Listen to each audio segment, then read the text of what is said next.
This is Anderson Penn's podcast episode 241 for Thursday, September 14th, 2017. This is Brian. This is Lisa. Thanks for joining us. 241. Something like that. Not exact. I don't know. I don't know what's going on the last 5 weeks. It's been a little crazy. Busy last few weeks. Almost about a month since we did our last podcast. I think it was August 16th? Something like that. After DC, because we talked about how I blew out everybody's eardrums screaming when I saw Aziza. It was worth it. Yes. It was totally worth it. Although actually I didn't even hear it, so what? I was too How busy. did you miss that? I was busy looking at Steven Sailor. No, I was blinded by that. No, I was looking at Sailor pens at Jimmy's table, which he apparently later did sell. So you're off the hook on that one. So okay. So since the second week of August, we had the DC Pen Show, and then the end of the month in August was the San Francisco Pen Show, and then was it last week? Yes. We just got back this week. Yes. Was the Dallas Pen Show early this year.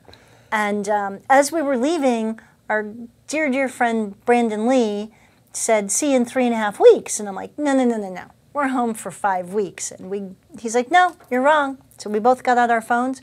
3.5 weeks. Darn you, Brandon. I thought I had more time. So that was actually bullet point number 4 on the agenda. All right. But so anyway. We'll get to that. San Francisco. Should we talk about San Francisco? Long drive. So we see some really cool things along the way. We actually spent the night, which is unusual for us, in Elko, Nevada. You believe it or not, this is the first time I've actually stepped foot in a casino. Yes. I've never been in a casino before. We didn't gamble. We just checked in, slept, left. We should have gotten gas. Let's just leave it at that. Hardest beds in the country are in Elko. Just at the one casino.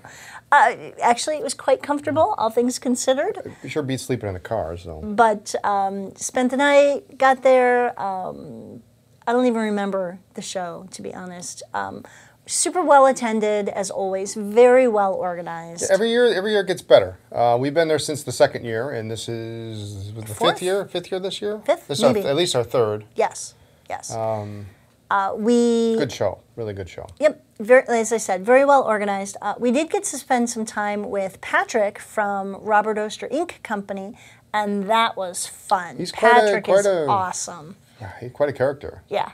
He's done a lot of really cool things in his life, and just really a lot of fun to talk to hang out with. So that was really awesome. So Robert Oster himself was not at the show. Correct. He sent Patrick instead. Anybody looking for that, he was not there. So. And we had dinner with Hugh and Carol. Hugh and Carol and Michael Sull. Conalea Pen Company. And Michael Sull and Jonathan Brooks. Yeah, that was quite... that was fun. It was fun. It was a good time. It was a good group. Very interesting conversations. I don't know that we've ever had dinner with Michael Sull before, so that was fun. He's got a really, I don't want to say low-key sense of humor, but... It's there. It's dry. It's dry, and then all of a sudden, something will be said, and then he'll just he's like our Dave. There's a little zinger once in a while, which is really awesome. So that was a lot of fun. But the whole hotel, they're doing renovations of the hotel, so even just getting into the space was, I won't say problematic, but it was challenging. Challenging. The restrooms were outside, not inside.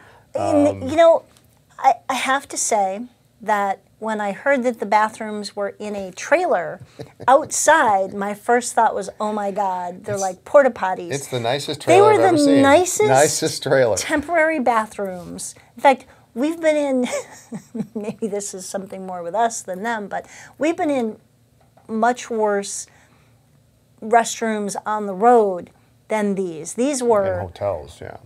Between hotels and just rest stops or gas stations or whatever. These were actually quite nice for a bathroom. So they know how to do renovations. I got to tell you, clean bathrooms are very important when you're on the road. So. But yeah, so renovations at the hotel. Thankfully, mostly out, the bar area, the bar and the check-in area, area and everything. Well, the restaurant. Yeah. So a lot of that was not quite as comfortable or normal. Yeah, it was kind of close quarters in the restaurant. Yeah, we were kind of out of our comfort zone. Like, where do we go for this? Where do we go for that? The little coffee shop was gone. I missed that. Yeah, it was like a little kiosk. But yeah. Anyway, so they had all that going on. You know, there's new carpet and everything, and you know, the usual characters in San Francisco. You know, a lot 8 tables. One thing we did get to see, which was really cool, and I'm still waiting at, is the prototype for new Tasha pen wraps. Yeah. Oh my God. They like to cycle through different colors, and the Midnight Sakura is out, and they have a new one that's coming in that's frickin' gorgeous. It's nice looking. Yeah, it's nice. Frickin' gorgeous. Okay, well. It's gorgeous. The blue one with the gold? Blue one, yeah. Oh my God. So that's not it's not quite here yet, but it's coming. I think what does Shujen say? A couple weeks maybe. I think I need one for Christmas. Oh yeah. Okay. Well, if that's all you want, that's what you're gonna get.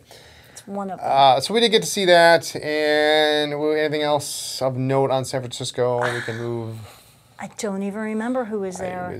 In fact, we literally did not unpack half of the stuff. Literally. We got home from San Francisco. We on like 1 a.m. on Wednesday morning. We unloaded the car. We unpacked the paper, some repair stuff, and some ink, and the rest of the stuff we just left in the box because we left the following Wednesday for Dallas. And that was that. Well, and in the meantime, we had kind of an emergency last-minute trip we had to take for a day. And then our fridge died. First it was the freezer, then it was the fridge. And so during that week that we were home and unpacking and inventorying, we also had to go buy a new fridge and which could not be delivered until this past Tuesday. Yeah. And so we had to borrow some coolers, and we were kind of camping for a week. And of course, we left, and some of our family was still at home. So I felt guilty that the guys were glamping, but well, there it was. There it was. But the new fridge is beautiful. I just got to say, it's absolutely gorgeous. Thank God. So we left Wednesday, went to Dallas. Got in Thursday. It's a much shorter drive, and yeah, always a fun drive. We get to go through Oklahoma, and in Big Cabin, there's the big chief statue. That's always fun to see. Good restaurant there, by the way. Yeah, too, so. yeah. Easy drive, perfect weather. It was absolutely gorgeous. Not a drop of rain. You know, we did one thing that was different, and we did not stop at the outlet mall. We didn't feel the need, and I'm wondering if that set the tone for the rest of the show. We went to Whole Foods like we always do, picked up some stuff for the weekend. We were able to set up on Thursday night, which we didn't think we would be able to do, and that was awesome. Yeah, we got in about 4:30. Took a nap. Did we take a nap? No, we didn't take a nap. Remember. We got in 4:30. We pretty much set up right away, and we were done in about 3-4 hours. And then went down to the bar to go have dinner. But unfortunately that evening, as a few people may have seen on social media, there was a thief in the room. We had 12 pens stolen. Some other people had 6 or 8 stolen that night. And so when we came in the next morning, we had breakfast. We didn't need to be in there right away because we're all set up, and we were talking with some of our vendors. And when we decided to go back and take the covers off the table, we opened up one case, had 12 pens missing. So mostly high-end Italian, Aurora 88 Flexes, Optimas, Delta, Dolce Vita Masterpiece, Pelican M800s, things like that. So, but you know, it's the first time that's ever happened in 83 shows. 83 or 84, I don't care. Whoever did it was and. No, it was, you know, I have to say that it really set the tone for Friday, and I don't know about you, but I was really frustrated, and I'm just going to go with demoralized. Yeah, all day. I was in funk all it day. It was so, really, you know, because the stuff in the case that was taken was cherry picked. Yeah. This wasn't just one tray at the very end and somebody just grabbed a bunch of whatever was closest and most convenient. This was somebody who knew what they wanted, and it was really a violation. At a show, things get stolen, things get put in the wrong place, you know, things happen. You expect that when you have a big display like ours. I'm not saying it's a good thing, I'm just saying one pen, one bottle of ink here and there happens. 2 or 3 pens a year go walk this away. was targeted, and this was deliberate, and this was cherry picked. So I'm sticking with my earlier assertion that this person was. So it was really painful. It was, you know, and I mean, of course, then we have to talk to the organizers. We have to call the police to get a police report, and you want to do, you need to do that. 1 pen, you write it off. 12 pens, those kinds of pens, you need to report. So we called our insurance company, and he happens to be a pen guy. But then we had to talk to the Dallas organizers to let them know that we had to call the police, and you want to minimize that impact on the rest of the people. But it just really seemed like this show, a lot of people had things stolen. Yeah, there were some problems Friday and Saturday. Somebody, and I'm really hoping it was one guy, and usually it is. I mean, this happens from time to time. Atlanta has an issue once in a while. We've seen it in Columbus, where somebody goes around and he's hitting all these tables. We had, you know, a couple people got a couple M800 stolen. There's an M1000, you know, a Montblanc Moon Pearl, you know, so. A lot of pens from 4, 5, 6 different vendors were stolen, and it was kind of a, you know, total bummer. And you know, usually you might hear one person had something stolen, but not. This was like all day. Excessive. Oh, hey, I heard so and so just got hit, and so just lost this, and somebody thinks that he had this stolen, and so it was definitely not just us, but first time that we've had a real problem in Dallas. The only good thing to come out of it was that everyone involved with the show, organizers and pen club people, were all very helpful and very responsive, and it really helped them think about next year and some of the changes they're going to make, which I won't share, but it's going to be better for the vendors and worse for the bad people. And I finally got rid of that Schaefer tugger I wanted to get rid of. But I couldn't sell the thing to save my life, but now it's gone. That's not the point. That's not the point. The other thing was, of course, with the hurricane bearing down on Florida, our good friend John Lane couldn't come visit us like he normally does. Generally, he flies from Washington, stops in Dallas, and then goes on to the pilot home base in Jacksonville. But he couldn't do that, so he missed the show. So we had dinner with George from Retro 51 without him. Oh my God, what a phenomenal steak. We went to Chamberlain's, amazing food, sort of like Lombardi's up here in Appleton. Fantastic. So John, you missed a really awesome meal. Sorry, John. But no, that was... It was really good steak. No, dinner was great. It's good to see George. Some cool new things going on with them. Yeah, they've constantly got new things coming in, new designs. So, and it's kind of an annual date. It's our annual, so, it's the best part about Friday. It absolutely was the best part about Friday, and you know, and again in Dallas now they also had renovations going on at the hotel, so that was 2 in a row. I hope there's none in Denver. Ed Capizzi, please help me out. No construction. But you know, aside from all that, you know, I don't want to sound like it was a terrible show. It was a really good show. We got to see some of our good friends. Eddie G showed up. Super good to see him, and a couple of our our regular customers and good friends. Janice was there. Janice was there, and just it's some of these people we only see in Dallas, and and the folks are generally they're very friendly. They're some of the best behaved folks I think I would say. Happy. Yeah. You know, like. There are other shows that are, people just seem to be more stressed or more, in a rush. And Dallas is just really a fun, happy show. It's laid back, yeah. Our favorite bartender was at the bar. And ironically, she wasn't there last year. She was on maternity leave, because I think we mentioned that we missed her. And it was her last night.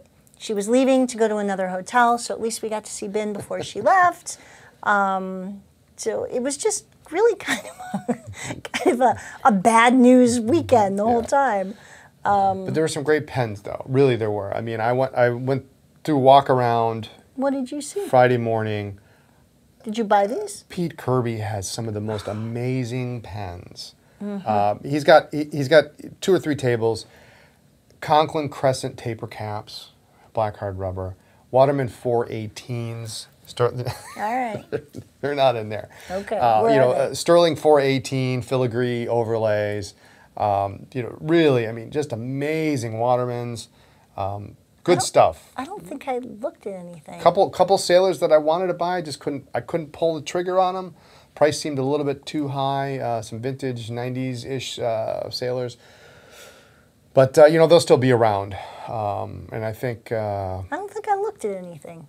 Ran over to vendors. You were doing the vendor dash. But, and we'll talk about that in a bit. There's some interesting things coming up. So, but no, it was overall, it ended up being a very good show. And it's a Friday, Saturday show. So we left Saturday night, got home Sunday night. So and it's late. It stays late Friday. So if you're in the area, this is one show that, it's open till 8. So you can go home on Friday. Yeah, you can go home. You can eat. You can come to the show. I mean, you can do it and still have plenty of time to check it out. Shop. Yep. So definitely consider that for next year. Just some people might not know that most shows don't go till 8. Right. But this one does. 5 or 6 max. Yeah. So that's always nice, and they keep people coming. Friday felt a little slower, but it was steady, and Saturday was busy and steady. So it was a good show. People did their research, came back on Saturday, started buying pens. Yep. Speaking of pen shows, we're moving on. In 3.5 weeks. Thank you, Brandon. In Denver, Colorado Pen Show. We'll just say October 6th through the 8th. Terrific show. It's going to be in one big ballroom this year, supposedly, instead of the 2 rooms that it's been in the past. I think it's going to be on the other side of the hallway. Yes. So we'll a new ballroom. And then I think our ballroom is going to be for classes and lessons or something. I think so. It's kind of reversed. So we're going to reverse it, but it's going to be great. It's a really good hotel. It's nice. Well organized. Ed does a great job. I love the pen posse. They're all in matching staff shirts so that you know who can watch your table if you need to run to the bathroom or go get change or whatever. Run up to your room or whatever. So yeah.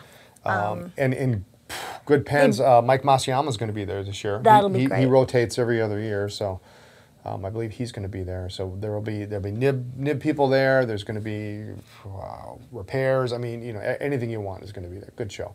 We'll hit that up in a couple weeks. Awesome. Do you want to do question of the week?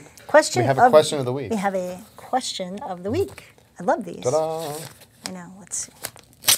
I'm not careful with that. All right. Question of the week. Can I look at it or I'm not supposed to look at it? Long and complicated. Am I supposed to answer this? This one's all you. This one's all me. For care of Ebonite, it is recommended that you don't leave the pen in direct sunlight, ultraviolet light, etc. Should an Ebonite pen be put away in a drawer or pen case after each use so you don't mar the finish? To what extent do you have to keep it away from light? And the question came from YouTube. Came from YouTube, okay. All right. Yeah, so that's kind of an often discussed topic. So it's like a vampire pen. Yeah. You have to keep it in the dark. Raw ebonite, you got to keep in mind, ebonite was, for a long time, was the only material that was available up into the late 1800s through the early 20s, and even through, Esterbrook was making ebonite pens through the late 30s. So it was the only material for decades. And that's why when you see vintage pens now, they're not so much a black, but they're more of an olive or faded black, olive green almost. Kind of a brown. Yeah, they have varying shades from olive green to brown. And what that is that's exposure to UV, ultraviolet radiation, and over time, the material it starts to turn, and it'll start to go. If it was glossy originally, and most vintage pens weren't, it will start to show a little more matte appearance. We see this with the Ebonite King of Pens because we have those and they don't have a urushi lacquer or anything on them. They will eventually get a little more matte, and then if you leave them out for a long time, they start to turn that almost light brown. It's not quite black. If you leave it out, though. If you leave it out. But we're talking like 9, 12 months of 24/7 exposure to light. But is it on one side or the whole thing? It will be only on the side that's exposed, which is why in a lot of vintage pens, a lot of hard rubber pens, if you open them up, you will notice that there's a distinct difference. The section and part of the barrel below the threads will be like solid black, and the rest of it will be a little different color. So should you put it away? You should try your best. Now, I'm not saying if you leave it on your desk and you got to go to lunch. Go to lunch. It's fine. It's going to be fine. Prolonged exposure will be the bearer of bad news there. So, but what you can do, and this is sort of another question we had that came in. I forget where it came in via email.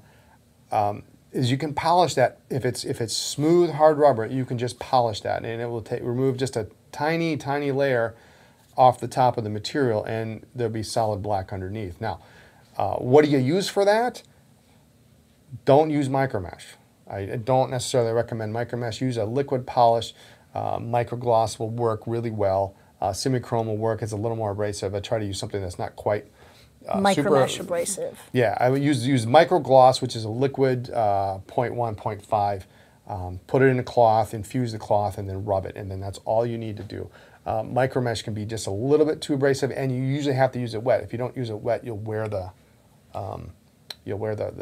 pad, and then it'll be useless. So that's kind of, does that answer the question? I think so. I rambled on that one. Don't leave it out forever. Put it away, but certainly if you can put it in a pen case or or a drawer or whatever. Yeah. But leaving it out during the day when you're using it, or leaving That's it out fine. while you go to That's lunch fine. is fine. Yeah, just don't leave it in your car or something like that. No. So, all right, that's the question of the week. I love talking about Ebonite, one of my favorite pen materials. We got some exciting stuff to talk about. There's quite a list since we've been gone a month, but we'll try to breeze through some of it. First and foremost, the Pilot Custom Urushi. In and out. That is, I'm just going to say, that's a killer pen. It's really killer. There were 10 brought into the. I really like this one. I like it a lot.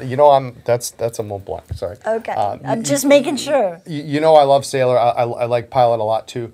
It's just that this particular pen, and it's Pilot branded. It's not Namiki branded. Urushi lacquer. This thing is huge. It makes a 149 look small.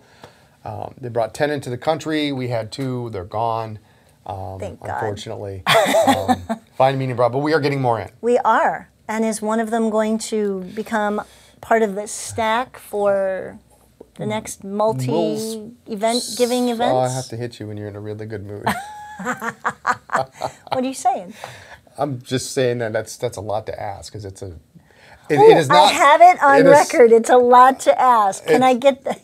I'm not saying I'm not going to ask. I'm just saying it's a lot to ask. But it's not an inexpensive pen. No. It's more expensive than a King of Pens. So, but boy, is it beautiful. It's a big, fat, gorgeous piece of urushi. It's just, I like it. Do you need a moment? I think I had a moment. We're going to move on. Anyway, those. We are getting more. Very short supply. We are getting more. And we are getting more. So. But buy them quickly so that you put Brian out of fine, medium, and broad nib options, but we'll see what we can get. So, yep. Ink. You want to talk about ink? I do. I'm so excited. Montblanc. Montblanc Legend of the Zodiac came in. It's a cool shade of red. It's kind of growing on me. It's different. Definitely different. Of course, it comes in that 50 ml bottle. Oh, yeah. I love the bottle, and the box is really cool. So that was... I want to say it's almost unexpected. I didn't think it was coming in this soon. But you never know. Yeah, with Montblanc you never know. It's a big surprise all the time. So we got this box, and that was fun.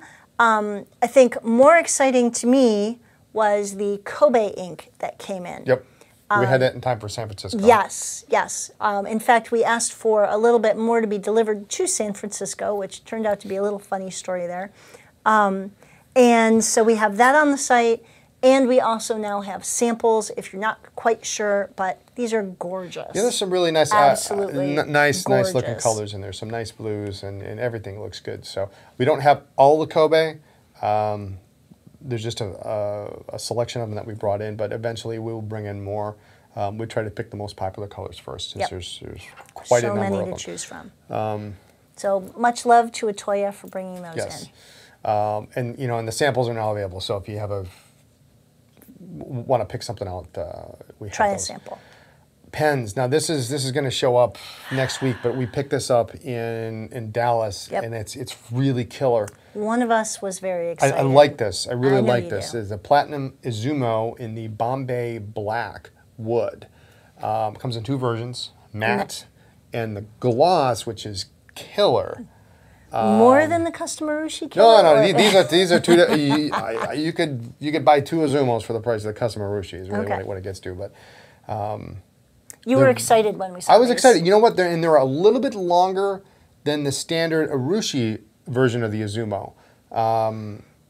You use a 18 karat President nib. They're good looking. They're good looking pens, and they've got that funky barrel design. So we came home with a few. Yeah, they're nice. Check them out, and they're actually priced. I didn't realize they're priced just a smidge lower than the other ones. So nice. That's cool. Yeah, and nice looking. Ink. How many ink on the list today? Yeah, we also picked up in Dallas the brand new Noodler's Polar Purple and Noodler's Legal Blue. Both of those are really pretty. I believe Kim swabbed those up as soon as we came home, and those are on the site. The images hopefully go up tomorrow. That would be good. Today, tomorrow, something like that. We also picked up platinum pen kimonos. We had gotten those actually in San Francisco, and then we picked up more, including the 5th of the series in Dallas. Yeah. 5 different versions. Yeah, $15. They're cute little just pen sleeves. Yeah. They're kind of like the Tasha wraps, but they're a little bit more tapered on the bottom. Nice looking, just a real inexpensive. In fact, they're starting to use some of these come with Izumos, because most of the more expensive pens come with a little kimono. So nice looking wraps. One of them's got like a cool little clip that comes around the front. So those are inexpensive. Nicely done. The second shipment of the J. Herbin 1798 Amethyst came in, so that was nice to see that restocked. It's a nice color. I still don't quite understand. I guess in retrospect, I wish that they had maybe waited and just sent the whole shipment together, because I think some people were disappointed there was such a small number of bottles available to everyone initially, but now it's coming in more regularly. Really cool color, and I love that it has the silver micro sparkle. Yeah, that works on that one. And to go along with that, while we're talking about purple with sparkle, oh my God, I need a moment. I just wanted to let everybody know, this wasn't supposed to be announced, but it leaked over in Europe. Sailor is coming out with this fall, probably November timeframe, the successor to what was the Starburst Galaxy about 2 years ago. Pro Gear Slim Purple Cosmos. It's essentially a purple Starburst Galaxy. It's section so matches gorgeous. With little sparkles in it. Limited edition. Now I've heard 2 numbers. I've heard 500. I've also heard 800. Limited edition. It's a non-numbered limited edition. Well, yeah. I want one. Well, I'm getting one too. I mean, it's a slim, but it's a cool looking pen. Super excited. You can sign up for back in stock notification, and we're not taking pre-orders. Nope. Because I have no idea how many we're going to get. So with only 800 I told them I wanted available, it all, and they just kind of frowned on that. So I'm not sure what we're getting. Done that. So anyway, that would be a good pen to put, save your 1798 Amethyst, and the Purple Cosmos would be a good pair. Ooh, sparkle and sparkle. There you go. There you go. So, but it's different than the Purple Lame from several years ago. The Purple Lame, the metallic I have the purple. Purple Lame, the purple metallic, the blueberry, and now the purple cosmos. And I'm not even really a purple person. Well, it's hard not to like this. This is more dark. It looks like the pictures look more dark purple than the light purple and the blueberry, the metallic purple. So Cool. almost a blue purple, but I'm very excited. it looks great. Check it out. As soon as we can get more images, we will. But we got a couple up there now. Gives you an idea what it looks like. Rhodium trim, 14 karat nib. Done well, as So, always. Yep. All right. Anything else? No, So. that's it. All right, I think that's it for this week. Thanks so much for joining us, and tune in next week for more talk about pens, ink, and paper.